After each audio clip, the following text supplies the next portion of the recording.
magluluto tayo ng sopas. So, naglagay na ako ng mantika sa aking kawali. Ayusin na natin ito ating sit-up. Diyan. Isulay-lay ng konti sa apoy baka masunog. Pinainit ko muna yung ating mantika. At mag-isa tayo ng sibuyas at saka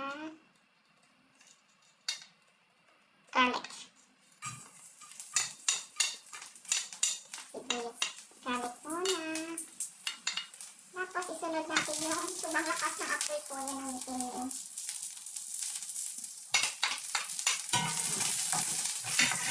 Baliin natin, bilisan natin kasi matutulog na. Yan, sukat tayo ng manok.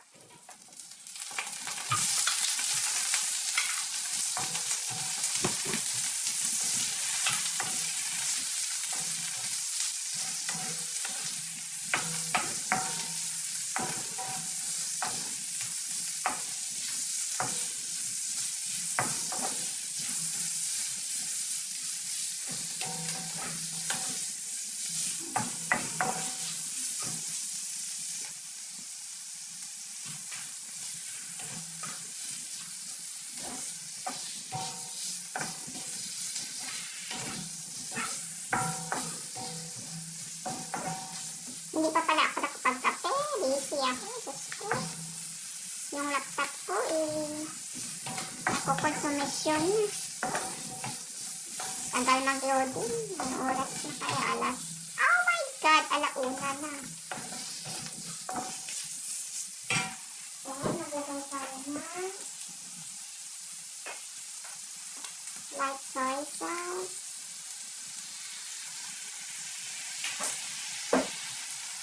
Ayan. Lagay ng asin.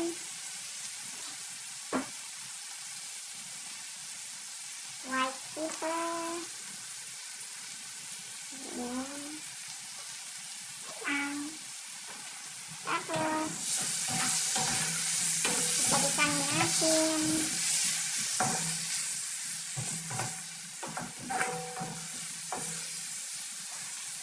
Meron tayong hotdog. Ilagay na natin yung hotdog.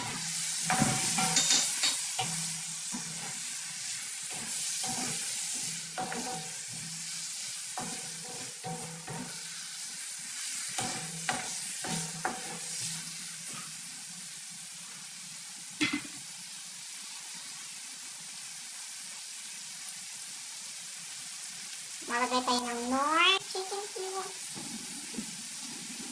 Lagyan natin ng water. May sabaw siya. Damihan natin.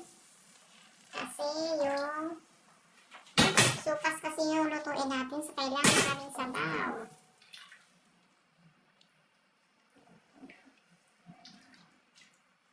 Ilaga po natin yan. Lagyan natin yung sabaw para sa akin kulang yan. Kasi ilaga pa yan. Magbabawas pa yan.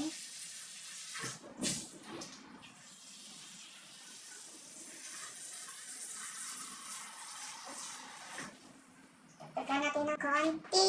Ayan. Tapos, pakuluan. Taksan natin yung apoy para mabilis kumulo. Takpan natin. Ayan. Then, i-move lang natin konti yung ating phone para hindi mag-overheat. Tiyan! So, ayan na guys. Kumulo na yung ating niloto. So, ayan. Buksan natin. Tikman natin yung kanyang sabaw.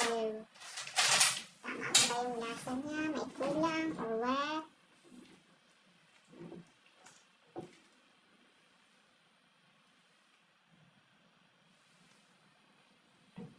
Perfect. Kulang ng asin.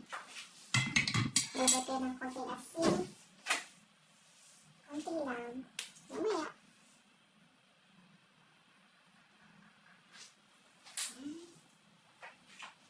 Kulang natin siya ng 10 minutes.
dito. Lagyan natin ng pieces.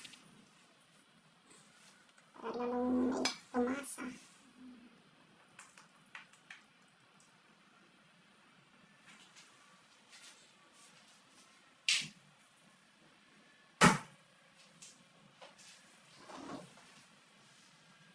Pakalaan lang natin.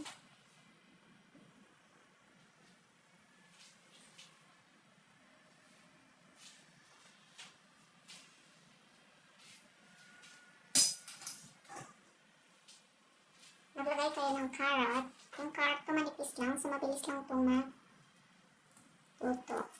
O isabay ko na yung cabbage. Yan. Ay, isang lutuan na lang kasi hindi naman masyadong... Ay! Oh my god, I forgot! May elbow macaroni. Nakalimutan ko pala ilagay yung elbow macaroni ko. So, kukunin muna natin to. Yung gulay. Kalimutan ko. Puti sana ako sa tanghon lang, di ba? Kaso lang gusto kong magsupas. Tapos walang macaroni.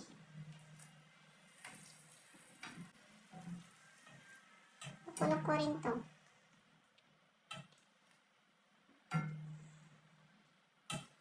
Wala sa isip ko ilagay yung macaroni.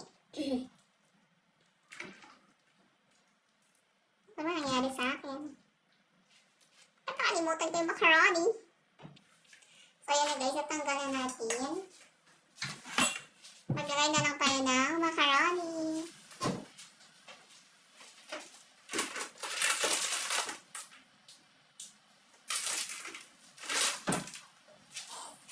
Gusto ko yung shell na macaroni.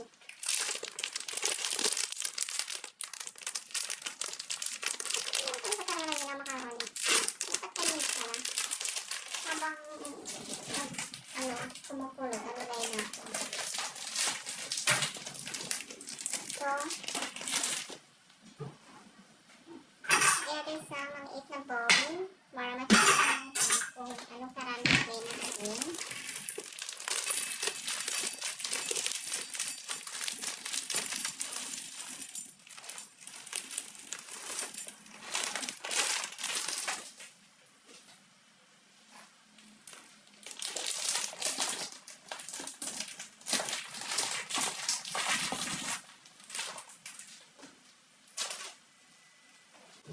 Ito na yung ilagay natin macaroni.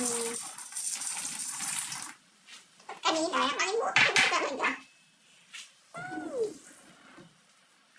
Yes, ganun lang siya kadami kasi lalaki din yan eh. Tapos, yung mga karne ilabalik natin. Masarap kasi pag nagluto ng sabay.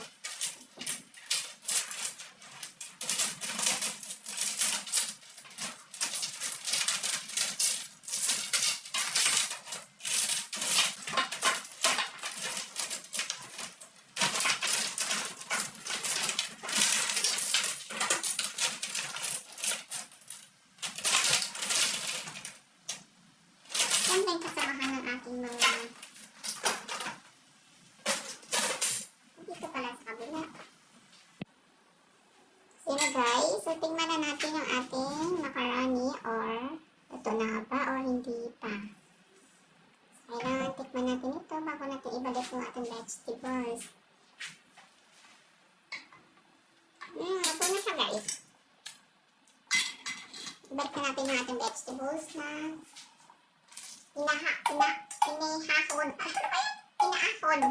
inaahon.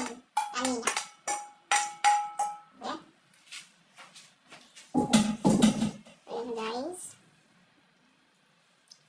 Then, maglagay tayo ng evaporated milk. Para maging creamy.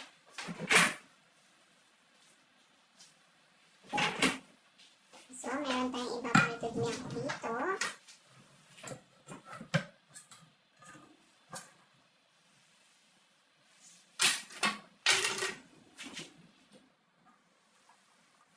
Lagay tayo ng evaporated milk para maging creamy ang lasa, para maging masarap. So, tama naman yan. Haluin natin at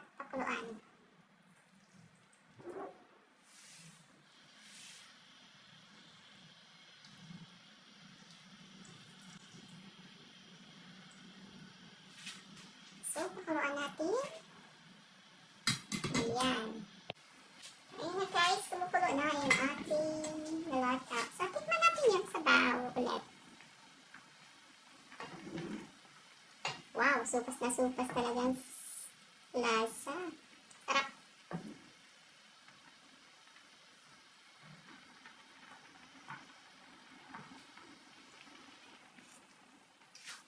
Perfect.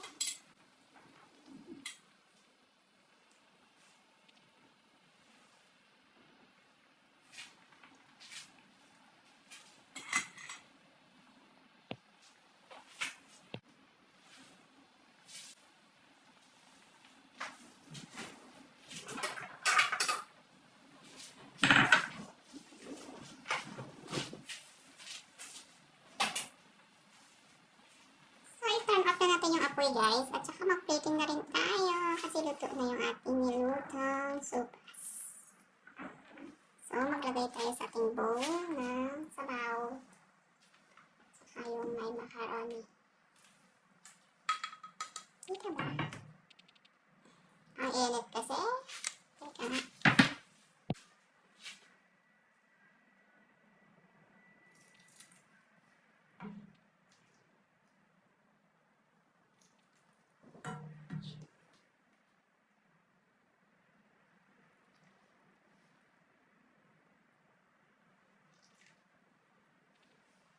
So, ito na po guys yung ating finished product. Thank you for watching. Bye!